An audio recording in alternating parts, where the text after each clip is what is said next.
Nursing management during pregnancy.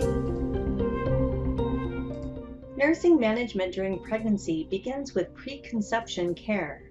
Preconception care is the promotion of the health and well-being of a woman and her partner before pregnancy.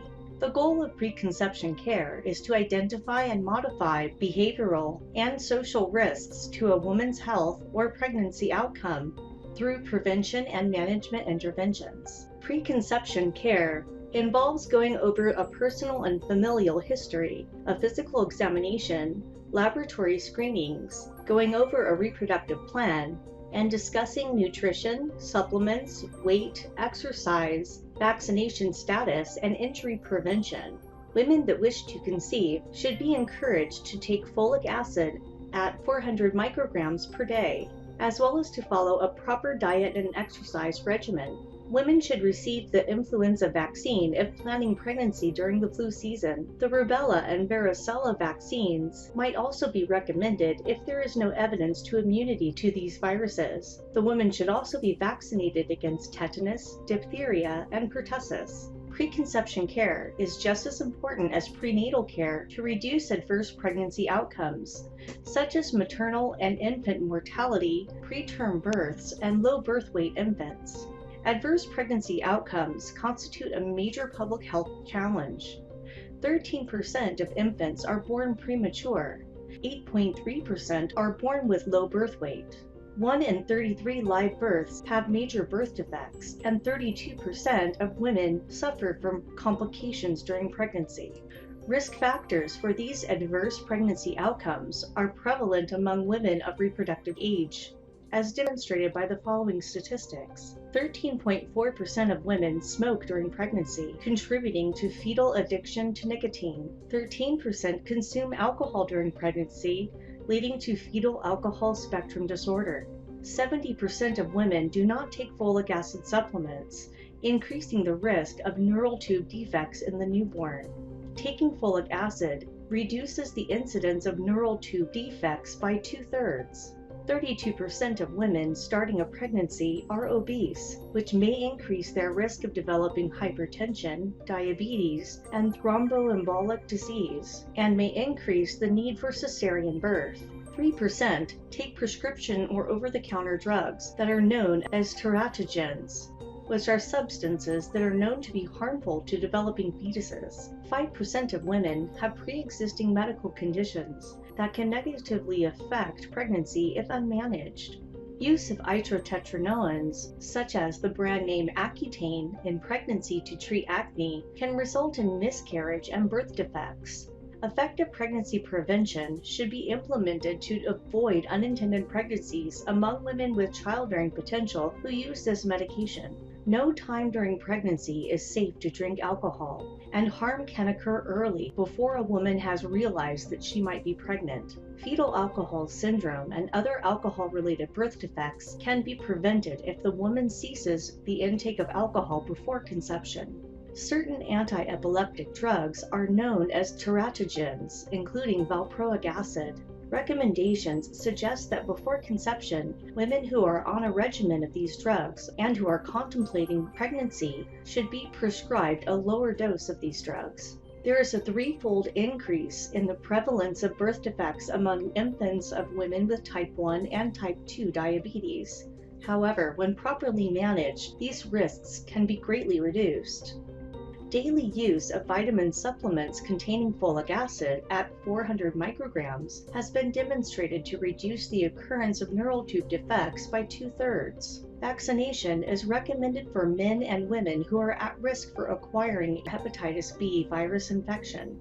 Preventing HBV infection in women of childbearing age prevents transmission of infection to infants and eliminates risk to the woman of HBV infection and the related hepatic failure, liver carcinoma, cirrhosis, and death that can occur as a result. If HIV infection is identified before conception, timely antiretroviral treatment can be administered, and women or couples can be given the additional information needed to help prevent mother-to-child transmission. The dosages of levothyroxine required for treatment of hypothyroidism increase during early pregnancy. Levothyroxine dosages need to be adjusted for proper neurological development of the fetus. Women diagnosed with PKU as infants have an increased risk of delivering infants with intellectual disabilities. However, this adverse outcome can be prevented when mothers adhere to a low phenylalanine diet before conception and continue on the diet throughout the pregnancy. Rubella vaccination provides protective seropositivity and prevents congenital rubella syndrome.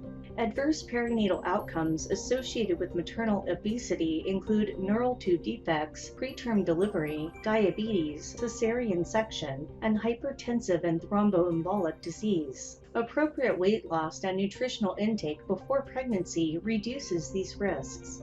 Warfarin, which is used for the control of blood clotting, has been demonstrated to be a teratogen. To avoid exposure to warfarin during early pregnancy, medications can be changed to a non-teratogenic anticoagulant before the onset of pregnancy. Chlamydia and gonorrhea have been strongly associated with ectopic pregnancy, infertility, and chronic pelvic pain. STIs during pregnancy might result in fetal death or substantial physical and developmental disabilities, including intellectual disability and blindness. Early screening and treatments prevents these adverse outcomes. Smoking. Preterm birth, low birth weight, and other adverse perinatal outcomes associated with maternal smoking in pregnancy can be prevented if the woman stops smoking before or during very early pregnancy. Because only 20% of women successfully control tobacco dependency during pregnancy, cessation of smoking is recommended before pregnancy begins. The period of greatest environmental sensitivity and consequent risk for the developing embryo is between days 17 to 56 after conception. At the first prenatal visit, only high-risk women should undergo testing of fasting plasma glucose, or a random plasma glucose testing based on her risk factors, weight status, and familial history. Most women come into their first prenatal visit because they suspect that they might be pregnant. The woman may report that they have missed a menstrual period or may have experienced a positive home pregnancy test result. The woman is always asked for the date of her last menstrual period, also known as the LMP. Typically, a urine or blood test is given to check for evidence of human chorionic gonadotropin, or HCG. This test is done to confirm the pregnancy. Establishing an accurate due date is one of the most important assessments. Several methods may be used to estimate the date of birth. Nagel's rule can be used to establish the estimated date of birth. Using this rule, subtract 3 months from the month of her last menstrual period and then add 7 days to the first day of the last menstrual period. Then correct the year by adding 1 to it where it is necessary. A gestational or birth calculator or wheel can also be used to calculate the due date. For example, the first day of the woman's last menstrual period was October 1st. Using the birth wheel, her estimated due date would be approximately July 8th of the following year. Some practitioners use ultrasound to more accurately determine the gestational age and date of the pregnancy. Ultrasound is typically the most accurate method of dating a pregnancy. If you or a loved one become pregnant, some terms that you might hear are as follows. Gravid, which is the state of being pregnant. Gravida refers to a pregnant woman. Gravidity relates to the number of times a woman has been pregnant, irrespective of the pregnancy outcome. Nulla gravida is a woman who has never experienced pregnancy. Prima gravida is a woman experiencing pregnancy for the first time. And multigravida is a woman that is pregnant for at least the 3rd time. Para is the number of deliveries at 20 weeks or greater. Parity refers to the number of pregnancies carried to the point of viability, regardless of the outcome. Multipara is a woman who has had 2 or more pregnancies resulting in viable offspring. During physical examinations during pregnancy, oscillation of heart sounds will be analyzed. Your practitioner might notice a soft systolic murmur that is caused by the increase in blood volume. There is also an increase in heart rate by 10 to 15 beats per minute, starting between 14 and 20 weeks of pregnancy. This is due to increases in cardiac output and blood volume. Estrogen promotes relaxation of ligaments and joints of the ribs, resulting in an increase in chest diameter.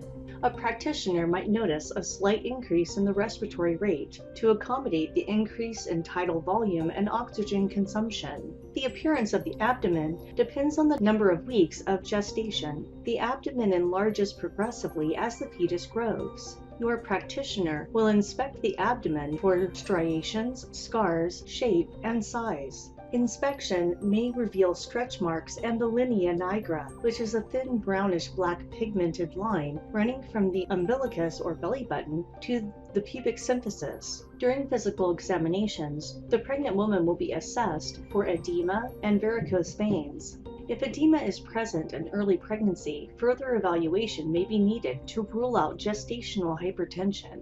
During the third trimester, dependent edema is a normal finding. The cervix should be smooth, long, thick, and closed. Because of the increased pelvic congestion, the cervix will be softened, called the Goodall signs, and the uterine isthmus will be softened as well. These are the Hagar signs. And there will be a bluish coloration of the cervix and vaginal mucosa, which are the Chadwick's signs. The size and shape of the woman's pelvis can affect her ability to deliver vaginally. Pelvic shape is typically classified as one of 4 types: gynecoid, android, anthropoid, and platypoloid.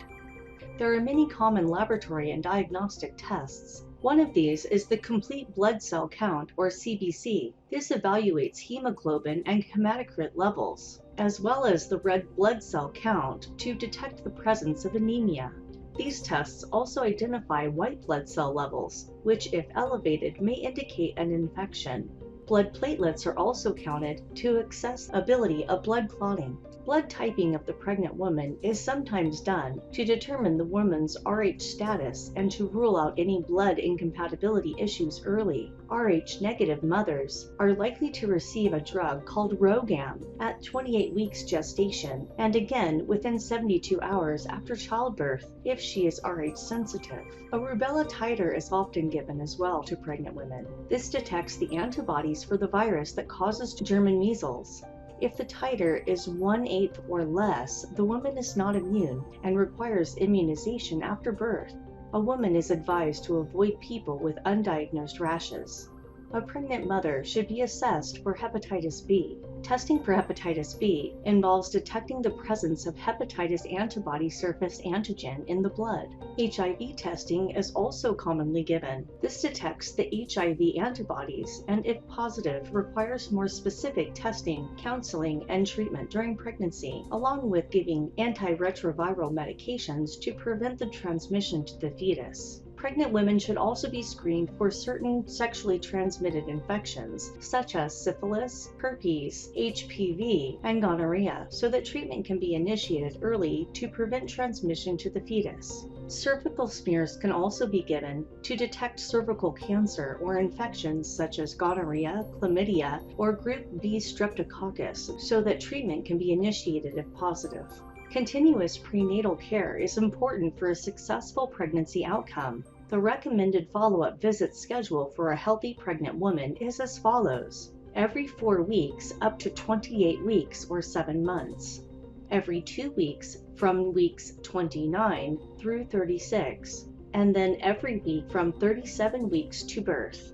At each subsequent prenatal visit, the following assessments are completed: weight and blood pressure, urine testing for protein, glucose, ketones, and nitrates, fundal height measurements to assess fetal growth, assessment for quickening or fetal movements to determine fetal well-being, and the assessment of the fetal heart rate, which should be between 110 and 160 beats per minute. Fundal height and fetal heart rate are assessed every office visit. Screening for gestational diabetes is usually done between weeks 24 and 28 of gestation. Between 29 and 36 weeks gestation, all the assessments of the previous visits are completed, along with an assessment for edema. Special attention is focused on the presence and location of edema during the last trimester. Pregnant women commonly experience dependent edema of the lower extremities from constriction of blood vessels secondary to the heaviness of the pregnant uterus. Periorbital or edema around the eyes or edema of the hands are abnormal and could be signs of gestational hypertension. If the mother is Rh negative, her antibody titer is evaluated. RhoGAM is given if indicated. RhoGAM is used to prevent the development of antibodies to Rh positive red blood cells whenever fetal cells are known or suspected of entering the maternal circulation after a spontaneous abortion or amniocentesis. It is also recommended for prophylaxis at 28 weeks gestation and following birth if the infant is Rh positive. Common signs or symptoms of preterm labor include uterine contractions, dull backache, feelings of pressure in the pelvic area or thighs, increased vaginal discharge, menstrual-like cramps, and vaginal bleeding. A pelvic examination is performed to assess the cervix for position, consistency, length, and dilation. Fundal height is the distance in centimeters, measured with a tape measure from the top of the pubic bone to the top of the uterus, called the fundus. The fundus reaches the level of the umbilic or the belly button at approximately 20 weeks and measures 20 centimeters. Fetal movement is usually perceived by the client between 16 and 20 weeks gestation. Perceived fetal movement is most often related to trunk and limb motion and rollovers or flips.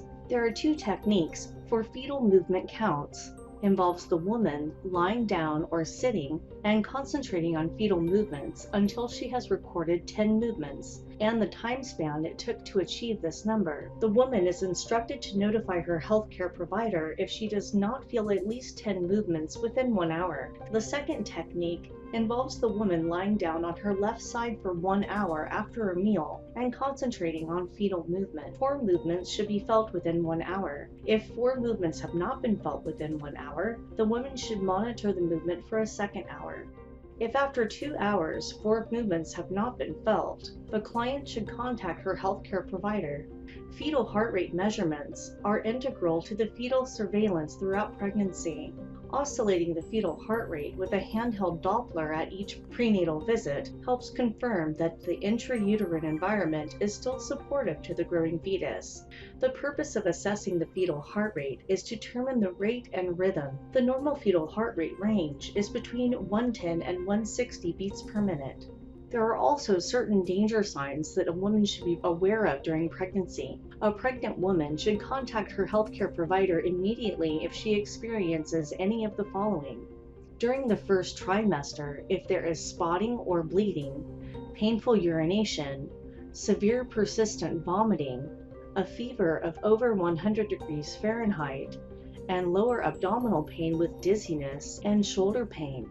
During the second semester, a woman should contact her physician if she experiences regular uterine contractions or preterm labor, pain in the calf often increased with foot flexion, a sudden gush or leak of fluid from the vagina, and absence of fetal movement for more than 12 hours. During the third trimester, the pregnant woman should contact her physician if there is a sudden weight gain, periorbital or facial edema, severe upper abdominal pain, headache with visual changes, pregnancy-induced hypertension, a decrease in fetal daily movement for more than 24 hours, or any of the warning signs for first or second trimester pregnancy.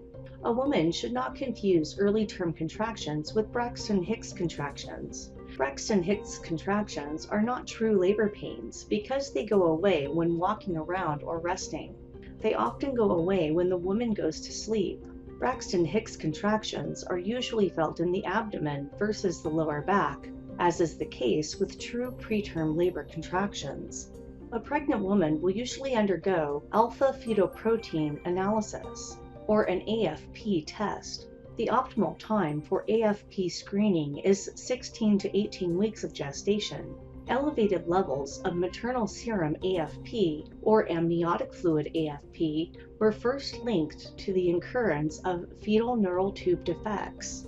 A variety of situations can lead to the elevation of maternal serum AFP, including neural tube defects, underestimation of gestational age, the presence of multiple fetuses, gastrointestinal defects, low birth weight, oligohydramnios, or a decreased maternal weight.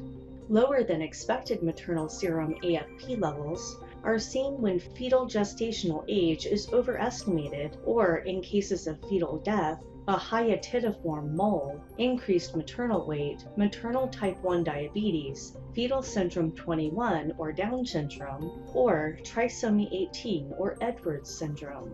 Prenatal screening for Down syndrome is usually performed early in the second trimester. Multiple blood screening tests may be used to determine the risk of open neural tube defects and Down syndrome. The triple marker screen, AFP, HCG, and unconjugated estriol, or the quad screen, which includes the triple screening test with the addition of a fourth marker, inhibin A, which is a glycoprotein secreted by the placenta. In certain cases, an amniocentesis might be done. An amniocentesis involves a transabdominal puncture of the amniotic sac to obtain a sample of amniotic fluid for analysis. The fluid contains fetal cells that are examined to detect chromosomal abnormalities and several hereditary metabolic defects in the fetus before birth. In addition, amniocentesis is used to confirm the fetal abnormality when other screening tests detect a possible problem. Amniocentesis is performed in the second trimester, usually between weeks 15 and 18. Another procedure, called the chorionic villus sampling or CVS, is a procedure for obtaining a sample of chorionic villi for prenatal evaluation of chromosomal disorders, enzyme deficiencies, and fetal gender determination, as well as to identify certain sex-linked disorders such as hemophilia, sickle cell anemia, and Tay-Sachs disease. Pregnancy often comes with a long list of discomforts. One of these is urinary frequency or incontinence. Urinary frequency or incontinence is common in the first trimester because the growing uterus compresses the bladder. This is also a complaint during the third trimester, especially when the fetal head settles into the pelvis. However, the discomfort tends to improve in the second trimester when the uterus becomes an abdominal organ and moves away from the bladder region. Recommendations for urinary frequency or incontinence include decreasing fluids 2 to 3 hours before bedtime, limiting intake of caffeinated beverages, and performing Kegel exercises. Fatigue is another common discomfort for pregnant women. Fatigue plagues all pregnant women, primarily in the first and third trimesters. The highest energy levels typically occur in the second trimester. First trimester fatigue most often is related to many physical changes, such as increased oxygen consumption, increased levels of progesterone and relaxin, increased metabolic demands, and psychosocial changes, including mood swings and multiple role demands of pregnancy. Third trimester fatigue can be caused by sleep disturbances from increased weight. Many women find that they cannot find a comfortable position due to the enlarging abdomen. Physical discomforts such as heartburn, insomnia due to mood swings, multiple role anxiety, and a decrease in exercise contribute to the feelings of fatigue. Some recommendations for dealing with fatigue include devising a realistic schedule that includes rest, using pillows for support in the side-lying position to relieve pressure on the major blood vessels that supply oxygen and nutrients to the fetus when resting, using relaxation techniques, and increasing daily exercise levels. Nausea and vomiting is another discomfort of pregnancy. It is estimated that between 70 to 80% of pregnant women experience some level of nausea and vomiting. In the United States, this translates to approximately 4 million women. The problem is generally time-limited, with the onset about the 5th week of pregnancy, followed by a peak between 8 to 12 weeks, and usually resolving between 16 and 18 weeks of gestation. Despite the popular use of the term morning sickness, nausea and vomiting of pregnancy persists throughout the day in the majority of affected women. Symptoms generally last until the second trimester and are generally associated with a positive pregnancy outcome. Here are some tips to deal with nausea and vomiting. Get out of the bed in the morning very slowly. Avoid sudden movements. Eat a high-protein snack before retiring at night to prevent an empty stomach. Take ginger up to 1 gram daily, which increases tone and peristalsis in the GI tract. Open a window to remove odors off of food being cooked. Eat more protein than carbohydrates and take in more liquids than solids. Limit the intake of liquids or soups during meals. Instead, drink them between meals. Avoid fried foods and foods cooked with grease, oils, or fatty meats because they tend to upset the stomach. Avoid highly seasoned foods such as those cooked with garlic, onions, peppers, and chili. Drink a small amount of caffeine-free carbonated beverages such as ginger ale if nauseated. Avoid strong smells. Avoid stress. Avoid wearing tight or restrictive clothing which might place an increased pressure on the expanding abdomen. Breast tenderness. Due to increased estrogen and progesterone levels, which cause the fat layer of the breasts to thicken and the number of milk ducts and glands to increase during the first trimester, many women experience breast tenderness. Wearing a larger bra with good support can help alleviate this discomfort. Pregnant women are advised to wear supportive bras even while sleeping. As the breasts increase in size, a pregnant woman is advised to change her bra size to ensure adequate support. Increasing levels of progesterone during pregnancy lead to decreased contractile movements of the gastrointestinal tract. This causes a slowed movement of substances through the colon, resulting in an increase in water absorption. All of these factors lead to constipation. Lack of exercise or too little fiber or fluids in the diet can also promote constipation. In addition, the large bowel is mechanically compressed by the enlarging uterus, adding to the discomfort. The iron and calcium in prenatal vitamins also contribute to constipation during the first and third trimesters. Some suggestions for dealing with constipation during pregnancy include eating fresh or dried fruit daily. Eat more raw fruits and vegetables, including their skins. Eat whole grain cereals and breads such as raisin bran or bran flakes. Participate in physical activity every day. Eat meals at regular intervals. Establish a time of day to defecate. Drink 6 to 8 glasses of water daily. Decrease your intake of refined carbohydrates. Drink warm fluids upon waking to stimulate bowel motility. Decrease your consumption of sugary sodas and avoid eating large amounts of cheese.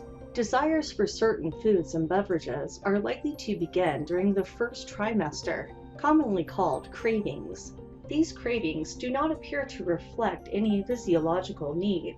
Foods with high sodium or sugar content are often the ones that pregnant women report craving. At times, some women crave non-food substances such as clay, cornstarch, laundry detergent, baking soda, soap, paint chips, dirt, ice, or wax. This craving for non-food substances is termed pica, and this might indicate a severe dietary deficiency of some mineral or vitamin, or it may have cultural roots. Half of pregnant women report having back pain at some point during pregnancy. Back pain is thought to be due to multiple factors, which include shifting of gravity caused by the enlarging uterus, increased joint laxity due to an increase in the hormone relaxin, and stretching of the ligaments, along with pregnancy-related circulatory changes. Backaches can be treated using heat, ice, acetaminophen, massage, proper posture, good supportive shoes, and a good exercise program for strength and conditioning. Pregnant women might also relieve back pain by placing one foot on a stool when standing for long periods of time, and placing a pillow between the legs when lying down. Other tips to relieve backache include maintaining a correct posture with the head up and shoulders back. Wear low-heeled shoes with good arch support. Use good body mechanics when lifting objects. When sitting, use foot supports and pillows behind the back, and try pelvic tilting or rocking exercises to strengthen the back. Hemorrhoids are varicosities of the rectum and may be external, outside the anal sphincter, or internal, above the sphincter. They often occur as a result of progesterone-induced vasodilation and from pressure of the enlarged uterus on the lower intestine and rectum. Hemorrhoids are more common in women with constipation, poor fluid intake, or poor dietary habits, smokers, or those who have a history of hemorrhoids. Recommendations for preventing or treating hemorrhoids include preventing constipation, increasing fiber intake, drinking at least 2 liters of fluid per day, and, if permitted by your healthcare provider, the use of topical anesthetics, including Preparation H, Anusol, and witch hazel, reduce pain, itching, and swelling. Other methods that might soothe hemorrhoid pain include warm sitz baths, witch hazel compresses, or cold compresses. It is also good to minimize the risk of straining while defecating, which can be achieved by elevating the feet on a stool during defecation. Another method is to avoid prolonged sitting or standing. Heartburn and indigestion result when high progesterone levels cause relaxation of the cardiac sphincter, allowing food and digestive juices to flow backward from the stomach into the esophagus. Irritation of the esophageal lining occurs, causing the burning sensation known as heartburn. Heartburn occurs in up to 70% of women at some point during pregnancy. Heartburn is usually seen in the 3rd trimester. To help in heartburn and indigestion, it is recommended that the pregnant woman limit or avoid gas-producing or fatty foods and large meals. They should maintain a proper posture and remain in the sitting position for 1 to 3 hours after eating to prevent reflux of gastric acids into the esophagus by gravity. The woman should eat slowly, chewing her food thoroughly to prevent excessive swallowing of air, which can lead to increased gastric pressure. It is also recommended avoid foods that act as triggers, such as caffeinated drinks, citrus, spiced foods, chocolate, coffee, alcohol, spearmint, or peppermint. These items can stimulate the release of gastric digestive acids, which may cause reflux into the esophagus. Also, it is recommended to avoid late-night meals, large meals, and gum chewing. Swelling is the result of increased capillary permeability caused by elevated hormone levels and increased blood volume. Sodium and water are retained and thirst increases. Edema occurs most often in dependent areas such as the legs and feet throughout the day due to gravity. Appropriate suggestions to minimize dependent edema include elevating feet and legs above the level of the heart, wearing support hose when standing or sitting for long periods of time, changing positions frequently throughout the day, walking at a sensible pace to help contract leg muscles to promote venous return. When taking a long car ride, stop and walk around every 2 hours. When standing, rock from the ball of the foot to the toes to stimulate circulation. Lie on the left side to keep the pregnant uterus off the vena cava, which returns blood to the heart. Avoid foods that are high in sodium, such as lunch meats, potato chips, and bacon. Avoid wearing knee-high stockings. And drink 6 to 8 glasses of water daily to replace fluids lost through perspiration. Avoid high intake of sugar and fats because they cause water retention. Pregnant women are advised to avoid hot tubs, saunas, whirlpools, and tanning beds during pregnancy. The heat may cause fetal tachycardia as well as raise the maternal temperature. Exposure to bacteria in hot tubs that have not been cleaned sufficiently is another reason to avoid them during pregnancy.